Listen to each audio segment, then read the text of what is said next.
Students, we are on the last question of the very first chapter exercise, and this question is also about the verbs. Let's see what is the question. Question number D is put the correct verb in the blanks. The first blank is I dash living in this house since 1970, and the options are has been, have been, was and will be. Student इस sentence में हमारे पास time dimension भी दिया गया है, और जहां जिस सेंटेंस में वर्ब की आईएनजी फॉर्म के साथ टाइम एंड डायमेंशन दिया जाता है, तो डेफिनेटली ये हमारे पास प्रेजेंट परफेक्ट कॉन्टिन्यूस का सेंटेंस है।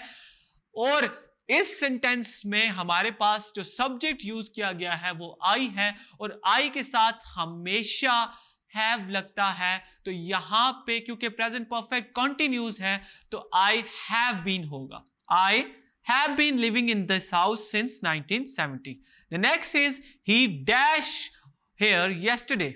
इस सेंटेंस में क्योंकि पास्ट की बात हो रही है तो हम लोग simple second form of the verb लगाएंगे, he came here yesterday. If you dash I shall be available. If you come I shall be available. He dash take the examination next year.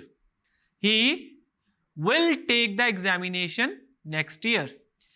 He dash to us tomorrow. Definitely ये future के बारे में बात हो रही है, तो he will come to us tomorrow. आपने आखिरी एक्सरसाइज को देखा और हमने डिफरेंट वर्ब को according to the sentence put किया। आई होप आपको वर्ब्स की समझ आई होगी। My name is Sadar Hamza. I'm your instructor of English from tutoria.pk. I'm signing off from tutorial now. As this chapter ends, we will meet you in the next chapter.